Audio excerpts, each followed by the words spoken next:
ថ្ងៃនេះថ្ងៃអង្គារទី16ខែវិច្ឆិកាឆ្នាំ2010ជាបឋមខ្ញុំបាទបញ្ញារិទ្ធីសូមអាននៅសភៅមួយក្បាលដែលមានចំណងជើងថា21អាត់កំបាំងដើម្បីខ្លាចខ្លួនជាមហាសេដ្ឋីអារម្មណ៍កថា21អាត់កំបាំងដើម្បីខ្លាចខ្លួនជាមហាសេដ្ឋីជាសភៅមួយនិយាយអំពីវិធីសាស្ត្រយុទ្ធសាស្ត្រនិងគោលការណ៍ដើម្បីសម្រេចជោគជ័យលើគ្រប់ការងារនៅក្នុងខ្សែជីវិតរបស់លោកអ្នកយើងខ្ញុំបោះពុម្ពផ្សាយសភៅនេះក្នុងគោលបំណងឲ្យមិត្តអ្នកអានរៀនសូត្រពីគំរូយុទ្ធសាស្ត្រពីគំរូការងារវិធីសាស្ត្ររកប្រាក់ដោយរបៀបមួយសមស្របហើយមានការជឿជាក់លើសមត្ថភាពខ្លួនឯងនិងផ្លាស់ប្ដូរជីវភាពរស់នៅរបស់អ្នកយើងខ្ញុំរំពឹងថាក្រោយពេលដែលអ្នកបានស្ដាប់ហើយនឹងទទួលបានចំណេះដឹងថ្មីមួយដើម្បីសម្រេចគោលបំណងរបស់អ្នកនិងជាគន្លឹះដើម្បីស្វែងរកជោគជ័យលើអាថ៌កំបាំងការងារយើងខ្ញុំរងចាំដោយក្តីសោមនស្សរីករាយនិងមតិកែលម្អក្នុងន័យស្ថាបនាដើម្បីធ្វើឲ្យការងារបោះពុម្ពផ្សាយសភៅក្រោយៗទៀតកាន់តែល្អឡើងភ្នំពេញថ្ងៃទី6ខែមិថុនាឆ្នាំ2004អ្នកប្រមូលផ្ដុំចងក្រងឯកសារច័ន្ទសុកហេងតើអ្នកបានរៀនអ្វីដើម្បីផ្លាស់ប្ដូរខ្សែជីវិតរបស់អ្នកគំនិតយោបល់និងការយល់ដឹងនិងយុទ្ធសាស្ត្រទាំងនេះគឺជាស្ពានដើម្បីយកជោគជ័យជ័យជំនះខាងហិរញ្ញវត្ថុសម្រាប់មនុស្សប្រុសស្រីក្មេងចាស់មានក្ររាប់លានអ្នកនេះគឺជាគោលការណ៍មួយយ៉ាងសាមញ្ញមានប្រសិទ្ធភាពយុត្តិធម៌ងាយស្រួលក្នុងការអនុវត្តពួកគេបានធ្វើការសាកល្បងការបង្ហាញឡើងវិញធ្វើម្ដងទៀតហើយពួកគេនឹងធ្វើការងារសម្រាប់អ្នកបើសិនបើអ្នកបាននាំនិងផ្ដល់ឲ្យពួកគេនៅក្នុងខ្សែជីវិតរបស់ពួកគេយើងកំពុងរស់នៅយ៉ាងសុខសាន្តបំផុតនៅក្នុងប្រវត្តិសាស្ត្រមនុស្សជាតិហើយសប្តាហ៍ថ្ងៃនេះមនុស្សជាច្រើនបានក្លាយជាអ្នកមានទ្រព្យសម្បត្តិស្ដុកស្ដម្ភដែលគេចាប់ផ្ដើមពីបាតដៃទទេនិងការពីមុនធ្លាប់ស្រមាសម័យនៅក្នុងសហរដ្ឋអាមេរិកមានសេដ្ឋីជាង7លានអ្នកដែលចាប់ផ្ដើមដោយខ្លួនឯងនិងចំនួននេះបានកើនឡើងពី15ទៅ20%ជារៀងរាល់ឆ្នាំ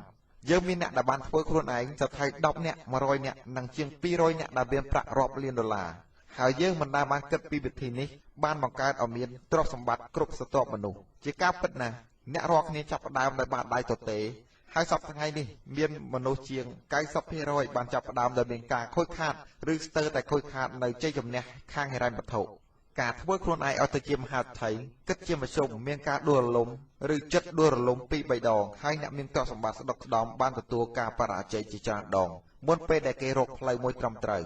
ដែលពួកគេមានអានុភាពលើជ័យជំនះខាងហិរញ្ញវត្ថុប៉ុន្តែមានមនុស្សរាប់រយពាន់ម៉ឺនអ្នកដែលពួកគេបានធ្វើតែមិនបានជ័យជំនះច្បាប់ត្រឹមត្រូវសម្រាប់បម្រើមនុស្សជាតិគឺជាមូលហេតុនៃការប៉ះពាល់នៃច្បាប់ធម្មជាតិមិនទាន់មានឥទ្ធិពលណាស់ណាទេហើយច្បាប់តាក់តែងឡើងវាមានការប៉ះពាល់ទូទៅលើបុព្វហេតុរាល់សកម្មភាពដែលមានការកើតឡើងវិញច្បាប់នេះសរសេរគឺជោគជ័យមិនមែនគ្រោះថ្នាក់ទេជ័យជំនះហិរញ្ញវត្ថុគឺជាលទ្ធផលនៃការអនុវត្តពិតចំពោះអ្វីមួយដែលយើងធ្វើហើយធ្វើទៀតរហូតដល់អ្នកទទួលបានជោគជ័យឬជ័យជំនះខាងហិរញ្ញវត្ថុដែលអ្នកចង់បានធម្មជាតិគឺវាអព្យាក្រឹតធម្មជាតិនៅលើលោកប្រព័ន្ធការលក់ដូរឬសង្គមរបស់យើងមិនបានយកចិត្តទុកដាក់ថាអ្នកឯងជានរណាឬអ្នកឯងជាអ្វីនោះទេមូលហេតុនឹងការប៉ះពាល់នៃច្បាប់និយាយថាប្រសិនបើអ្នកធ្វើអ្វីទៀតបានជ័យជំនះដែលមនុស្សដទៃធ្វើបានអ្នកនឹងទទួលបានលទ្ធផលជាយថាហេតុដែលមនុស្សដទៃទៀតទទួលបានជ័យជំនះច្បាប់នេះនិយាយថានៅពេលដែលអ្នកបានរៀនពីជ័យជំនះនៃអាថ៌កំបាំងដើម្បីខ្លាចខ្លួនជាមហាសេដ្ឋីដោយដាក់វានៅក្នុងខ្សែជីវិតរបស់អ្នកផ្ទាល់អ្នកនឹងទទួលបានលទ្ធផលជាបទពិសោធន៍និងលើកក្រោយនឹងទទួលបានរង្វាន់អ្វីផ្សេងទៀតដែលអ្នកទទួលបានសម្រាប់ជ័យជំនះរហូតដល់ពេលនេះនេះគឺជាចំណុចសំខាន់ដែលអ្នកចងចាំគ្មាននរណាម្នាក់ល្អប្រសើរជាងអ្នកនិងគ្មាននរណាម្នាក់មានប្រាជ្ញាជាងអ្នកខ្ញុំសូមរំលឹកថាគ្មាននរណាម្នាក់ល្អប្រសើរជាងអ្នកនិងគ្មាននរណាម្នាក់មានប្រាជ្ញាជាងអ្នកហើយសូមអ្នកចងចាំវាជានិច្ចចុះមូលហេតុដំបូងនៃការលក់ដូររបស់អ្នកក្នុងរយៈពេលខ្លីមិនទទួលបាននូវជ័យជំនះនិងខ្វះខាតជ័យជំនះខាងហិរញ្ញវត្ថុគឺការជឿជាក់ថាមនុស្សដែលបានធ្វើបានគឺល្អជាងអ្នកនេះមិនមែនជាមូលហេតុធម្មតាទេជាការពិតណាស់ដែលធ្វើខ្លួនជាមហាសេដ្ឋី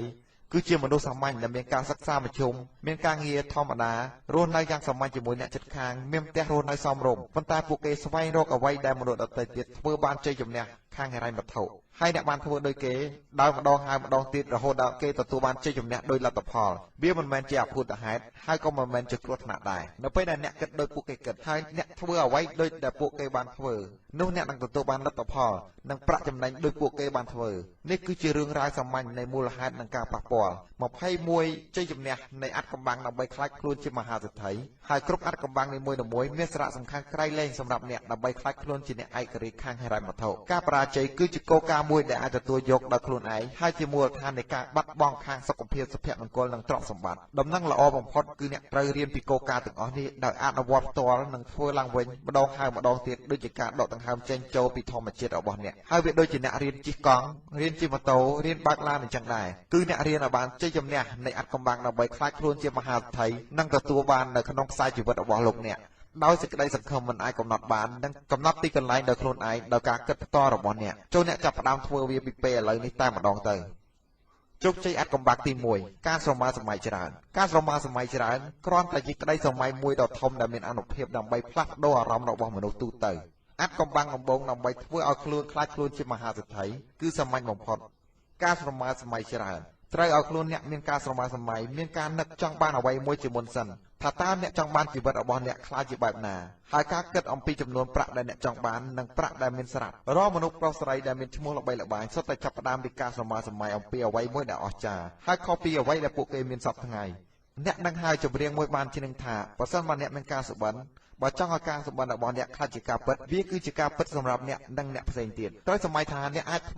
ាចមានអ្វីទាំងអស់នៅក្នុងជីវិតរបស់អ្នកដោយគ្មានការកំណត់ឥឡូវនេះអ្នកសម័យថាអ្នកមានពេលវេលាមានមាសប្រាក់មានការសិក្សាមានបទពិសោធន៍មានមិត្តភ័ក្តិមានទំនាក់ទំនងមានធនធាននិងមានអ្វីគ្រប់បែបយ៉ាងដែលអ្នកត្រូវការដើម្បីសម្រេចអ្វីមួយដែលអ្នកចង់បាននៅក្នុងជីវិតរបស់អ្នកប្រសិនបើសក្តានុពលភាពប្រព្រឹត្តទៅដោយគ្មានការកំណត់តើអ្នកចង់បានជីវិតបែបណាសម្រាប់ខ្លួនអ្នកនិងគ្រួសាររបស់អ្នកការអនុវត្តការគិតត្រឡប់ពីអនាគតមកវិញនេះគឺជាវិធីសាស្ត្រដែលមានឥទ្ធិពលខ្លាំងណាស់ដែលត្រូវបានអនុវត្តឥតឈប់ឈរដោយអ្នកប្រាជ្ញល្បីៗនៅក្នុងការគិតនេះមានឥទ្ធិពលយ៉ាងអស្ចារ្យលើគំនិតនិងអាកប្បកិរិយារបស់អ្នកខាងក្រោមនេះគឺជារបៀបក្នុងការគិតអ្នកត្រូវតែរៀបចំគម្រោងខ្លួនឯងសម្រាប់រយៈពេល5ឆ្នាំខាងមុខហើយស្រមៃថារយៈពេល5ឆ្នាំកន្លងហួសទៅហើយគិតថាជីវិតរបស់អ្នកឥឡូវនេះពោពេញទៅដោយភាពល្អឥតខ្ចោះគ្រប់ប្រការសួរខ្លួនឯងថាតើជីវិតរបស់អ្នកដូចម្តេចដែរតើអ្នកកំពុងធ្វើអ្វីតើអ្នកធ្វើការនៅឯណាដែរតើអ្នករកលុយបានប៉ុន្មានតើអ្នកមានលុយប៉ុន្មាននៅក្នុងធនាគារហើយជីវភាពរបស់អ្នកឥឡូវនេះយ៉ាងម៉េចដែរបង្កើតទស្សនវិស័យសម្រាប់ខ្លួនឯងរយៈពេលយូរអង្វែងទៅថ្ងៃអនាគតបន្ទាប់មកមានទស្សនវិស័យទៅលើខាងសុខភាពសុភមង្គលវិបលភាពឲ្យកាន់តែច្បាស់ហើយអ្នកធ្វើដំណើរទៅកាន់វាឲ្យលឿនពេលនោះវាក៏ធ្វើដំណើរមករកអ្នកកាន់តែឆាប់ដែរនៅពេលដែលអ្នកបង្កើតរូបភាពនៅក្នុងគំនិតរបស់អ្នកច្បាស់លាស់ហើយតើអ្នកធ្វើអ្វីនៅក្នុងជីវិតរបស់អ្នកហើយអ្នកត្រូវតែជំរុញចិត្តប្រាជ្ញាឲ្យខ្លាចទៅជាការពិតអ្នកត្រូវតែធ្វើឲ្យវាកើតឡើងនូវការច្នៃប្រឌិតពីធម្មជាតិហើយផុសចេញពីគំនិតបន្ទាប់ពីគំនិតដែលជួយធ្វើឲ្យទស្សនវិស័យរបស់អ្នកខ្លាចជាការពិតអ្នកត្រូវតែទស្សនទៅរកការធ្វើដំណើរនៅក្នុងទិសដៅការស្រមៃក្នុងទស្សនវិស័យរបស់អ្នកគ្រប់សកម្មភាពដែលអនុញ្ញាតឲ្យខ្លួនអ្នកមានការសម័យវាពិតជាការបង្កើនជំនឿទុកចិត្តលើខ្លួនឯងហើយនឹងធ្វើឲ្យអ្នកចូលចិត្តនិងគោរពខ្លួនអ្នកកាន់តែខ្លាំងវានឹងធ្វើឲ្យអ្នកកាន់តែប្រសើរឡើងនៅមោទនភាពរបស់អ្នកនិងបង្កើននៅកម្រិតនៃការជឿជាក់របស់ខ្លួនឯងជាងនេះទៅទៀតវានឹងបង្កើតនៅកម្លាំងនៃការគោរពខ្លួនឯងនិងសុភមង្គលរបស់ខ្លួនឯងផងដែរហើយមានកម្លាំងអ្វីមួយនៃការសម័យទស្សនវិស័យគួរឲ្យអស្ចារ្យដែលដាស់តឿនអ្នកឲ្យធ្វើអ្វីមួយដែលល្អជាងអ្នកធ្លាប់ធ្វើពីមុនមកខាងក្រោមនេះគឺជាសំណួរសម្រាប់សួរហើយឆ្លើយឲ្យបានច្រើនដងតើខ្ញុំគួរតែហ៊ានសម័យទៅលើវាទេបើខ្ញុំដឹងថាខ្ញុំអាចធ្វើវាបានបើសិនមកអ្នកមានការធានាទទួលខុសត្រូវទាំងស្រុងទៅលើការទទួលជោគជ័យជំនះនៅក្នុងគោលបំណងមួយនៅក្នុងជីវិតរបស់អ្នកធំឬតូចប្រើរយៈពេលយូរឬឆាប់ដើម្បីធ្វើវាថាតើគោលបំណងរបស់អ្នកនោះគឺអ្វីតើអ្នកហ៊ានសម័យពីវាទេបើអ្នកដឹងថាអាចធ្វើវាបានអ្វីក៏ដោយដែលជាគោលបំណងរបស់អ្នកចូលសរសេរវាទុកហើយស្រមៃថាអ្នកបានធ្វើវាសម្រេចរួចហើយនៅគោលបំណងនោះបន្ទាប់មកត្រឡប់មកគិតនៅក្នុងបច្ចុប្បន្នវិញថាតើស្ថានភាពរបស់អ្នកឥឡូវនេះយ៉ាងម៉េចដែរតើអ្នកត្រូវធ្វើអ្វីខ្លះដើម្បីសម្រេចគោលបំណងរបស់អ្នកតើអ្នកគួរតែហ៊ានផ្លាស់ប្ដូរអ្វីមួយនៅក្នុងជីវិតរបស់អ្នកតើអ្វីដែលអ្នកគួរចាប់ផ្ដើមដើម្បីធ្វើហើយអ្វីដែលអ្នកគួរបោះបង់នរណាខ្លះដែលនៅជាមួយអ្នកនរណាខ្លះដែលមិននៅជាមួយអ្នកប្រសិនបើជីវិតរបស់អ្នកល្អគ្រប់ប្រការហើយតើមើលទៅដូចម្តេចដែរអ្វីក៏ដោយដែលអ្នកបានធ្វើផ្សេងពីគ្នាចូលចាត់ទុកវាទាំងនោះគឺជាជំហានទី1នៅថ្ងៃនេះការសម័យគឺជាចំណុចចាប់ផ្ដើមដើម្បីសម្រេចគោលបំណងនៃហិរញ្ញវត្ថុរបស់អ្នកហេតុផលតែមួយគត់ដែលមនុស្សជាច្រើនមិនទទួលបានជ័យជំនះទៅលើផ្នែកនេះពីព្រោះពួកគេទាំងអស់មិនដែលគិតឬសម័យអំពីវាដែលពួកគេអាចធ្វើបានម្យ៉ាងវិញទៀតពួកគេមិនដែលព្យាយាមហើយពួកគេមិនដែលចាប់ផ្ដើមពួកគេបន្តធ្វើអ្វីដដែលលើហិរញ្ញវត្ថុហើយចំណាយអ្វីទាំងអស់ដែលពួកគេបាននឹងច្រើនជាងនេះទៅទៀត ប៉ុន្តែនៅពេលនេះអ្នកចាប់ផ្ដើមសេចក្តីស្រមើស្រមៃអំពីការទទួលជោគជ័យខាងហិរញ្ញវត្ថុហើយអ្នកចាប់ផ្ដើមបដូរពិធីដែលអ្នកបានឃើញដោយខ្លួនឯងនិងជីវិតរបស់អ្នកចាប់ផ្ដើមធ្វើវាបន្តិចម្ដងរហូតដល់ទីដៅដែលអ្នកបានផ្លាស់ប្ដូរល្អជាងមុនការស្រមើស្រមៃគឺជាចំណុចចាប់ផ្ដើមដើម្បីសម្រេចគោលបំណងនៃហិរញ្ញវត្ថុរបស់អ្នកនិងធ្វើឲ្យអ្នកខ្លាចខ្លួនជាមហាអធិដោយខ្លួនឯងចូលធ្វើតារាងនៅអ្វីដែលអ្នកគួរធ្វើឬមានបំណងចង់ធ្វើវាប្រសិនបើអ្នកជឿជាក់ថាទទួលបាននូវជោគជ័យបន្ទាប់មកសម្រេចចិត្តលើសកម្មភាពជាក់លាក់មួយហើយធ្វើវាភ្លាមជោគជ័យនៃអាថ៌កំបាំងទី2មានគម្រោងច្បាស់លាស់ដើម្បីកំណត់គោលដៅមនុស្សដែលមានគោលដៅច្បាស់លាស់ទោះបីជាគេស្ថិតនៅលើផ្លូវកក្រើមកលិចកលុកយ៉ាងណាក៏ដោយក៏អាចដើរទៅមុខរួចព្រោះគេដឹងគោលដៅដែលត្រូវទៅមនុស្សដែលគ្មានគោលដៅទោះបីជាគេស្ថិតនៅលើផ្លូវដែលរលងយ៉ាងណាក៏ដោយក៏គេមិនអាចទៅមុខរួចពីព្រោះគេមិនដឹងគោលដៅដែលត្រូវទៅលុះត្រាតែអ្នកព្យាយាមកែច្នៃជីវិតរបស់អ្នកបើមិនដូច្នេះទេកលៈទេសៈនឹងកែប្រែជីវិតអ្នកជាមិនខានអ្នកត្រូវតែធ្វើការលះបង់និងពុះពៀដើម្បីសម្រេចគោលដៅដែលអ្នកពោលប្រាថ្នាហើយជ្រើសរើសគោលដៅដែលល្អបំផុតពេលនេះចូលអ្នកយកក្តីស្រមៃរបស់អ្នកចេញគិតវាឲ្យច្បាស់លាស់ជាពិសេសសរសេរវានៅក្នុងគោលបំណងរបស់អ្នកមិនអាចចាប់ផ្ដើមផែនការអ្វីមួយដោយមិនមានគោលដៅនោះបានឡើយរបបកំហឹងដ៏អស្ចារ្យជាច្រើននៅក្នុងប្រវត្តិសាស្ត្រមនុស្សគឺថាអ្នកនឹងខ្លាចជាអ្វីមួយដែលអ្នកគិតពីវាគ្រប់ពេលវេលាកត្តាពីរដែលប្រសើរបំផុតនោះគឺថាកំណត់នៅអ្វីដែលកម្មមានចំពោះអ្នកនៅក្នុងជីវិតគឺកំណត់នៅអ្វីដែលអ្នកគិតពងប្រាថ្នានិងវិធីសាស្ត្រដែលអ្នកគិតពងគ្រប់ពេលមនុស្សដែលទទួលបានជោគជ័យគឺតែងតែគិតអំពីគោលដៅរបស់គេគ្រប់ពេលវេលាដោយនេះលទ្ធផលញ៉ាំងឲ្យពួកគេផ្លាស់ប្ដូរទៅកាន់គោលដៅរបស់គេជាបន្តបន្ទាប់ហើយគោលដៅរបស់គេក៏ផ្លាស់ទីមករកគេបើអ្នកតែងតែគិតអំពីនិយាយអំពីនិងនឹកឃើញដល់គោលដៅរបស់អ្នកកាន់តែមានទំនោរទៅរកជោគជ័យជាងមនុស្សធម្មតាដែលមិនខ្វល់ដែលទូទៅតែងតែគិតនិងនិយាយអំពីទុក្ខកង្វល់របស់គេនិងបញ្ហាគ្រប់ពេលនេះគឺជារូបមន្តសាមញ្ញទាំង7ចំណុចដែលកំណត់គោលដៅដែលអ្នកអាចប្រើប្រាស់ដើម្បីក្លាយខ្លួនជាមហាសេដ្ឋីទី1សម្រេចចិត្តឲ្យច្បាស់នៅអ្វីដែលអ្នកចង់បាននៅក្នុងជីវិតហិរញ្ញវត្ថុរបស់អ្នកទី2សរសេរគោលដៅរបស់អ្នកឲ្យបានច្បាស់លាស់នៅលើกระดาษពេលដែលអ្នកសរសេរអំពីគោលបំណងរបស់អ្នកពេលនោះវានឹងមានការកើតឡើងខុសប្លែកពីគ្នារវាងខួរក្បាលរបស់អ្នកនិងអ្នកដទៃទី3កំណត់ពេលវេលាជាក់លាក់សម្រាប់គោលដៅប្រសិនបើគោលដៅនោះធំត្រូវតែចែកផ្នែកតូចៗដើម្បីកំណត់ពេលវេលាផងដែរចូលកំណត់ចំណុចសំខាន់ដើម្បីឲ្យអ្នកទទួលបានជោគជ័យទី4ធ្វើបញ្ជីសម្រាប់កត់ត្រានៅអ្វីដែលអ្នកនឹកឃើញពេលនោះអ្នកនឹងអាចសម្រេចគោលដៅនីមួយៗបានដោយដែលអ្នកគិតឃើញគំនិតថ្មីហើយក៏ត្រាបន្ថែមចូលទៅក្នុងបញ្ជីរបស់អ្នកតើតើអ្នកគិតថាវាគ្រប់គ្រាន់ហើយទី5រៀបចំបញ្ជីរបស់អ្នកជាគម្រោងនៃសកម្មភាពហើយកំណត់នៅអ្វីដែលអ្នកធ្វើដំបូងនិងអ្វីដែលអ្នកធ្វើបន្តទៀតជាការសម្រេចចិត្តនៅអ្វីដែលមានសារៈសំខាន់ជាងគេទី6ចាត់វិធានការធ្វើទៅតាមផែនការរបស់អ្នកជាបន្ទាន់ហើយគិតថាគោលដៅប៉ុន្មានដែលល្អប្រសើរនិងថាផែនការណាខ្លះដែលមិនពិតដោយសារការបញ្ជាពេលចំណុចទី7ចំណុចសំខាន់នោះគឺដោយគ្រាន់តែធ្វើអ្វីមួយរៀងរាល់ថ្ងៃដែលអាចផ្លាស់ប្ដូរអ្នកយ៉ាងហោចណាស់ក៏គោលដៅទៅមុខមួយជំហានខិតកាន់តែជិតទៅរកគោលដៅធំអ្នកត្រូវតែបដិញ្ញាចិត្តធ្វើវាជារៀងរាល់ថ្ងៃនិងយ៉ាងឲ្យអ្នកទទួលបានជោគជ័យដ៏ធំនៅក្នុងផ្នែកណាមួយដែលអ្នកធ្វើឲ្យបានជោគជ័យនេះគឺជាលំហាត់សម្រាប់អ្នកចូលអ្នកទាញក្រដាស់មកសរសេរពាក្យថាគោលដៅនៅចុងទំព័រនៃការបរិច្ឆេទនេះបន្ទាប់មកធ្វើបញ្ជី10គោលដៅដែលអ្នកចង់បានសម្រេចនៅ12ខែក្រោយចូលអ្នកសរសេរគោលដៅរបស់អ្នកក្នុងពេលបច្ចុប្បន្នដូចនេះការគិតរយៈពេល1ឆ្នាំកន្លងផុតទៅអ្នកនឹងបានសម្រេចវារួចហើយចាប់ផ្ដើមនៅគោលដៅនីមួយៗដោយពាក្យថាខ្ញុំដើម្បីបញ្ជាក់ច្បាស់នៅគោលដៅរបស់អ្នកដោយគ្រាន់តែបង្កើតបញ្ជីដែលមាន10គោលដៅសម្រាប់អ្នកចូលទៅក្នុងក្រុមពិសេសមួយដែលមានត្រឹមតែ3%នៃមនុស្សពេញវ័យនៅក្នុងសង្គមរបស់អ្នករឿងពិតដែលគួរឲ្យសោកស្ដាយនោះគឺមនុស្ស97%មិនបានធ្វើបញ្ជីកត់ត្រាគោលដៅជីវិតទាំងមូលរបស់ពួកគេឡើយនៅពេលដែលអ្នកមានបញ្ជីកត់ត្រាគោលដៅទាំង10ចូលមើលឲ្យល្អិតល្អន់ហើយសួរថាតើគោលដៅណាមួយនៅលើបញ្ជីដែលល្អជាងគេសម្រាប់ជីវិតអ្នកបើសិនបើអ្នកធ្វើវាបានសម្រេចនោះចម្លើយបែបណាក៏ដោយចំពោះសំណួរនេះគូរង្វង់លើគោលដៅនោះហើយយកធ្វើជាគោលដៅចម្បងហើយសំខាន់បំផុតសម្រាប់អនាគតកំណត់ពេលវេលាធ្វើគម្រោងដើម្បីចាត់វិធានការទៅលើផែនការរបស់អ្នកហើយធ្វើអ្វីមួយជារៀងរាល់ថ្ងៃដើម្បីផ្លាស់ប្ដូរអ្នកទៅកាន់គោលដៅចាប់ផ្ដើមពីពេលនេះតទៅត្រូវគិតនិងនិយាយពីគោលដៅគ្រប់ពេលអ្នកនឹងនិយាយពីមធ្យោបាយសម្រាប់ទៅដល់គោលដៅរបស់អ្នកនោះហើយអ្នកយកមកអនុវត្តលើគោលដៅនោះដោយពិតប្រាកដនេះគឺគ្រាន់តែជាលំហាត់ដើម្បីដាស់តឿនគំនិតរបស់អ្នកហើយលើកទឹកចិត្តអ្នកឲ្យស្វាហាប់ឡើងនិងបើកចំហឲ្យធំនៅសក្តានុពលរបស់អ្នកឲ្យកាន់តែខ្លាំងថែមទៀតលំហាត់អនុវត្តយើងត្រូវគិតលើกระดาษជាមុនសិនហើយអង្គុយចាប់ផ្ដើមសរសេរពីគោលបំណងរបស់អ្នកចេញមកនិងរៀបរាប់ពីគម្រោងដើម្បីសម្រេចវាវិធីនេះនឹងធ្វើឲ្យអ្នកក្លាយជាមហាអធិដោយខ្លួនឯង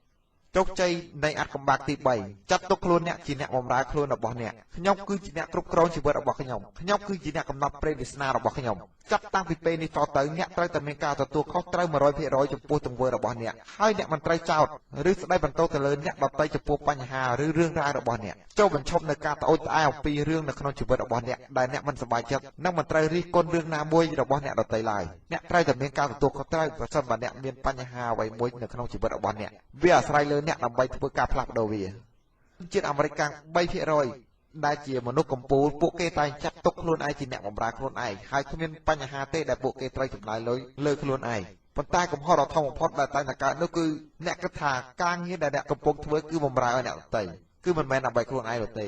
តាមពិតអ្នកតែងតែធ្វើការដើម្បីបម្រើខ្លួនឯងជានិច្ចគ្មានបញ្ហាទេទោះបីជាកន្លែងណាក៏ដោយអ្នកអាចធ្វើបានគ្រប់ពេលវេល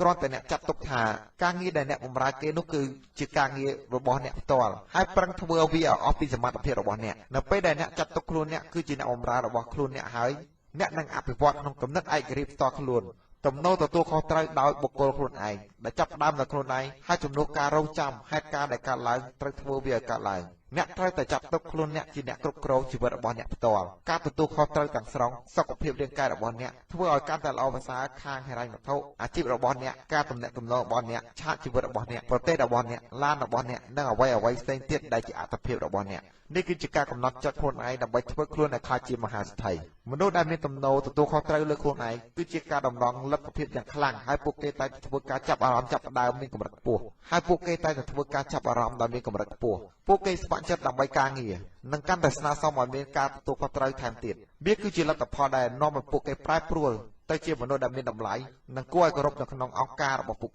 គេត្រៀមលក្ខណៈបន្តដើម្បីតំណែងកាន់តែខ្ពស់នឹងការទទួលខុសត្រូវនៅក្នុងពេលអនាគតដោយនេះអ្នកគួរធ្វើតាមនឹងដែរ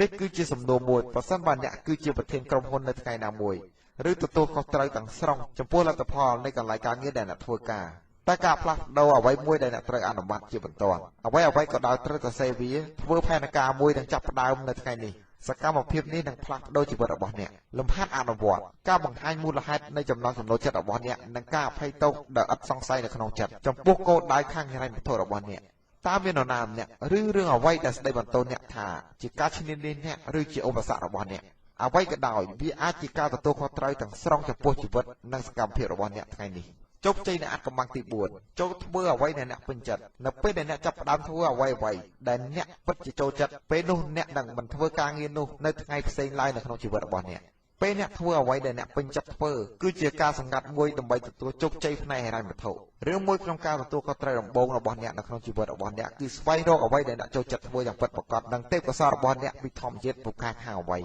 ហើយបន្ទាប់មកប្រមូលកម្លាំងកាយចិត្តធ្វើការងារនោះឲ្យបានល្អមនុស្សដែលបានខ្លាចជាមហាសេដ្ឋីដល់ខ្លួនឯងគឺពួកគេទាំងនោះបានស្វែងរកនៅចំណុចខ្លាំងពីធម្មជាតិរបស់ពួកគេហើយសមត្ថភាពគឺជាអ្វីដែលត្រូវបានគេទាមទារដើម្បីធ្វើការនិងដើម្បីសម្រេចនៅលទ្ធផលដែលគេចង់បានយ៉ាងពិតប្រាកដអ្នកដែលបានខ្លាចជាមហាសេដ្ឋីដល់ខ្លួនឯងគេនិយាយថាពួកគេមិនដែលធ្វើការមួយថ្ងៃណាឡើយនៅក្នុងជីវិតរបស់ពួកគេអ្នកត្រូវតែស្វែងរកជំនាញណាមួយដែលអ្នកអាចធ្វើបានយ៉ាងល្អដូចជាការងារឬកន្លែងណាមួយដែលអ្នកពេញចិត្តដែលអ្នកមានការប្រឹងប្រែងដែលសម្រេចចេញនូវការប៉ិនប្រសប់និងសមត្ថភាពរបស់អ្នកនៅពេលដែលអ្នកកំពុងធ្វើអ្វីមួយដែលអ្នកពេញចិត្តអ្នកហាក់ដូចជាមានការសប្បាយមានកម្លាំងចិត្តនិងមានគំនិតធ្វើអ្វីដែលអ្នករឹតតែធ្វើល្អជាងមុនទៅទៀតខាងក្រោមនេះគឺជាសំណួរសម្រាប់អ្នកប្រសិនបើអ្នកឈ្នះប្រាក់$1 លានមិនចាំបាច់បង់ពន្ធនៅថ្ងៃនេះតើអ្នកបន្តធ្វើនៅអ្វីដែលអ្នកកំពុងធ្វើពេលនេះឬទេខាងលើនេះគឺជាសំណួរដ៏អស្ចារ្យមួយសំណួរនេះគឺសួរអ្នកយ៉ាងសាមញ្ញនៅអ្វីដែលអ្នកចង់ធ្វើបើសិនបើអ្នកមានលុយនិងពេលវេលាគ្រប់គ្រាន់ដែលអ្នកត្រូវការហើយអ្នកមានសិទ្ធិជ្រើសរើសនៅមុខរបររបស់អ្នកបានខ្លាចជាមហាសេដ្ឋីដល់ខ្លួនឯងបើសិនបើពួកគេឈ្នះប្រាក់$1 លានពួកគេនឹងបន្តធ្វើអ្វីដែលពួកគេបានធ្វើពួកគេធ្វើអ្វីដែលពួកគេចង់ធ្វើតែមួយគត់ឬធ្វើការនោះឲ្យបានល្អជាងមុនហើយពួកគេចូលចិត្តការងាររបស់ពួកគេខ្លាំងណាស់នៅពេលដែលពួកគេមិនដែលគិតលះបង់នឹងចូលរបត់ឡើយប្រហែលជាមានការទទួលខុសត្រូវដ៏ធំធេងចំពោះមនុស្សដែលមានអាយុពេញវ័យនៅពេលដែលអ្នកជុំវិញខ្លួនរបស់ពួកគេជ្រើសរើសនៅមុខរបរនិងអាជីពដ៏ច្រើននិងខុសៗគ្នាដូចនេះសម្រាប់អ្នកស្វែងរកនៅអ្វីដែលអ្នកចង់ធ្វើយ៉ាងពិតប្រាកដហើយបន្ទាប់មកចាប់ផ្ដើមវាដោយខ្លួនឯងហើយគ្មាននរណាម្នាក់ក្រៅពីអ្នកអាចធ្វើវាបានទេលំហាត់អនុវត្តកំណត់ការងារណាមួយដែលអ្នកពេញចិត្តបំផុតតើសកម្មភាពអ្វីខ្លះដែលអ្នកទទួលខុសត្រូវសំខាន់បំផុតសម្រាប់ការទទួលជោគជ័យនៅក្នុងជីវិតរបស់អ្នកដល់ពេលបច្ចុប្បន្នបើសិនបើអ្នកធ្វើកិច្ចការគ្រប់យ៉ាងហើយទទួលបានជោគជ័យនោះតើអ្នកជ្រើសរើសអ្វីកំណត់វាដូចជាគោលបំណងមួយរៀបចំគម្រោងចាប់ផ្ដើមនិងអនុវត្តការងារនោះទៅតាមគោលដៅ ជោគជ័យនៃអាថ៌កំបាំងទី5ការតាំងចិត្តល្អឥតខ្ចោះគុណសម្បត្តិរបស់អ្នកត្រូវបានកំណត់ដោយជំរឿននៃការបដិញ្ញាធ្វើអ្វីមួយឲ្យកាន់តែប្រសើរឡើងទោះបីជាវិស័យអ្វីក៏ដោយឲ្យតែអ្នកបានជ្រើសរើសដំណោះស្រាយនៅថ្ងៃនេះគឺជាមធ្យោបាយដ៏ល្អបំផុតកំណត់គោលដៅមួយដល់ខ្លួនអ្នកដើម្បីចូលក្នុងចំណោមមនុស្សកំពូលដែលមាន 10% នៅក្នុងវិស័យរបស់អ្នកការសម្រេចចិត្តនេះដើម្បីធ្វើឲ្យអ្នកកាន់តែល្អនៅអ្វីដែលអ្នកអាចធ្វើគឺជាចំណុចរបត់នៅក្នុងជីវិតរបស់អ្នកមនុស្សទាំងអស់ដែលទទួលបានជោគជ័យគឺគេត្រូវបានទទួលស្គាល់ថាជាសមត្ថភាពដ៏អស្ចារ្យនៅក្នុងវិស័យដែលពួកគេបានជ្រើសរើសអ្នកចងចាំថាគ្មាននរណាដែលប្រសើរជាងអ្នកគ្មាននរណាដែលឆ្លាតជាងអ្នកមនុស្សគ្រប់រូបនៅក្នុងចំណោមមនុស្សកំពូល 10% សុទ្ធតែបានចាប់ផ្ដើមក្រោយចំណោមមនុស្សទាប 10% មនុស្សគ្រប់រូបដែលកំពុងបានធ្វើល្អគឺដោយសារបទពិសោធន៍នៃការមិនធ្វើល្អពីមុនមកនេះគឺជាច្បាប់ដ៏ល្អមួយសម្រាប់ជោគជ័យជីវិតរបស់អ្នកកាន់តែល្អប្រពៃនៅពេលដែលខ្លួនរបស់អ្នកល្អប្រសើរការរីកចម្រើនរបស់មនុស្សគ្មានព្រំដែនទេហើយការធ្វើឲ្យជីវិតរបស់មនុស្សល្អប្រសើរក៏គ្មានព្រំដែនដែរសេចក្តីសម្រេចចិត្តរបស់អ្នកកាន់តែល្អឥតខ្ចោះនៅពេលដែលអ្នកធ្វើអ្វីមួយដើម្បីបោះជំហានចូលចំណោមមនុស្ស 10% នៅក្នុងវិស័យរបស់អ្នកដែលជាចំណុចរបត់របស់ជីវិតរបស់អ្នកវាគឺជាកូនសោមួយដើម្បីឆ្ពោះទៅកាន់ភាពជោគជ័យវាក៏ជាការបង្កើតនៅការគោរពចំពោះខ្លួនឯងដែលមានកម្រិតនៅពេលដែលអ្នកពិតជាស្ទាត់ជំនាញនៅអ្វីដែលអ្នកបានធ្វើអ្នកមានអារម្មណ៍ថាខ្លួនឯងអស្ចារ្យណាស់ការធ្វើឲ្យកាន់តែល្អឥតខ្ចោះវាគឺជាការជះឥទ្ធិពលដល់ចរិតលក្ខណៈរបស់អ្នកទាំងស្រុងនិងរាល់ទំនាក់ទំនងជាមួយមនុស្សដទៃទៀតអ្នកមានអារម្មណ៍ថារំភើបរីករាយនិងមោទនភាពនៅពេលដែលអ្នកដឹងថាអ្នកនឹងស្ថិតនៅចំណុចកំពូលនៅក្នុងអាជីពរបស់អ្នកនេះគឺជាសំណួរនៅក្នុងចំណោមមនុស្សដែលមានសារៈសំខាន់ដើម្បីឲ្យអ្នកចោទសួរនិងឆ្លើយចំពោះអាជីពរបស់អ្នកទាំងមូលខ្ញុំធ្វើវាកាន់តែល្អប្រសើរតើវាមានឥទ្ធិពលដល់ជីវិតរបស់ខ្ញុំឬអ្នកមិនអាចធ្វើអ្វីៗបានល្អទាំងអស់នោះទេប៉ុន្តែអ្នកអាចបង្ហាញនូវជំនាញមួយដែលជួយឲ្យអ្នកខ្លាំងបានហើយបន្ទាប់មកដាក់ចិត្តទាំងស្រុងលើជំនាញនោះកំណត់គោលដៅនិងសរសេរវាឡើងកំណត់ពេលវេលានិងផែនការធ្វើការងារឲ្យកាន់តែប្រសើររៀងរាល់ថ្ងៃអ្នកនឹងទទួលបាននូវការគិតយ៉ាងល្អផ្សេងៗនិងការតាំងចិត្តធ្វើឲ្យជីវិតរបស់អ្នកបានល្អប្រពៃហើយធ្វើឲ្យអ្នកខ្លាចជាមហាថៃនៅក្នុងជីវិតរបស់អ្នកលំហាត់អនុវត្តបង្ហាញពីទំហំលទ្ធផលដ៏សំខាន់នៅក្នុងការទទួលមុខងាររបស់អ្នកតើផ្នែកណាមួយនៃការងាររបស់អ្នកដែលចាំបាច់ធ្វើឲ្យវាខ្លាចជាគំរូល្អចង់ដើម្បីផ្លាស់ប្ដូរអ្នកទៅចំណុចកំពូលរបស់អ្នកតើកន្លែងណាខ្លះដែលអ្នកខ្លាំងនិងកន្លែងណាខ្លះដែលអ្នកខ្សោយធ្វើផែនការនៅថ្ងៃនេះដើម្បីជ្រើសរើសនៅជំនាញមួយដែលអាចជួយអ្នកខ្លាំងបាន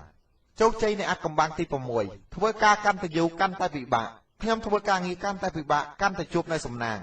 ដើម្បីខ្លាចខ្លួនទៅជាមហាសិទ្ធិគឺត្រូវពុះពៀធ្វើការងារដែលពិបាកដើម្បីចាប់ផ្ដើមធ្វើឲ្យបានមុនយើងត្រូវធ្វើការងារពិបាកសម្រាប់ថ្ងៃក្រោយយើងត្រូវចាប់ផ្ដើមធ្វើការងារកាន់តែពិបាកដោយចំណាយពេលវេលាធ្វើកាន់តែច្រើនជាងពេលសម្រាប់ដើម្បីឲ្យខ្លួនខ្លាចជាអ្នកមានកេរ្តិ៍ឈ្មោះនៅក្នុងចំណោមមនុស្សដែលធ្វើការងារពិបាកបំផុតនៅក្នុងផ្នត់គំនិតរបស់អ្នកហើយមនុស្សគ្រប់រូបតែងតែជឿរឿងនេះចូលអនុវត្តនៅរូបមន្ត40ប្រការបន្ថែមទៀតរូបមន្តនេះគឺអ្នកដែលធ្វើការរយៈពេល40ម៉ោងក្នុងមួយសប្តាហ៍គឺដើម្បីរស់ធ្វើអ្វីៗលើសពី40ម៉ោងក្នុងមួយសប្តាហ៍គឺដើម្បីជោគជ័យបើសិនបើអ្នកធ្វើការងារតែ40ម៉ោងក្នុងមួយសប្តាហ៍ប៉ុណ្ណោះហើយបច្ចុប្បន្ននេះការងារជាមធ្យមដែលធ្វើនៅក្នុងមួយសប្តាហ៍គឺជិត45ម៉ោងរឿងដែលអ្នកធ្វើនោះគឺដើម្បីរស់តែប៉ុណ្ណោះអ្នកនឹងមិនអាចឈានទៅមុខហើយអ្នកក៏មិនអាចខ្លាចជាមនុស្សដែលទទួលបានជោគជ័យខាងប្រាក់កាសដ៏ធំម្នាក់នោះបានឡើយហើយអ្នកក៏មិនត្រូវបានអ្នករួមការងារឬសហការីគោរពនិងរាប់អានខ្លាំងក្លានោះទេអ្នកនៅតែធ្វើការល្អបង្គួរតាមមូលដ្ឋានគ្រឹះរយៈពេល40ម៉ោងក្នុងមួយសប្តាហ៍ប៉ុណ្ណោះគ្រាន់តែប៉ុន្មានម៉ោងលើសពី40ម៉ោងគឺជាការវិនិយោគសម្រាប់អនាគតរបស់អ្នកទៅហើយ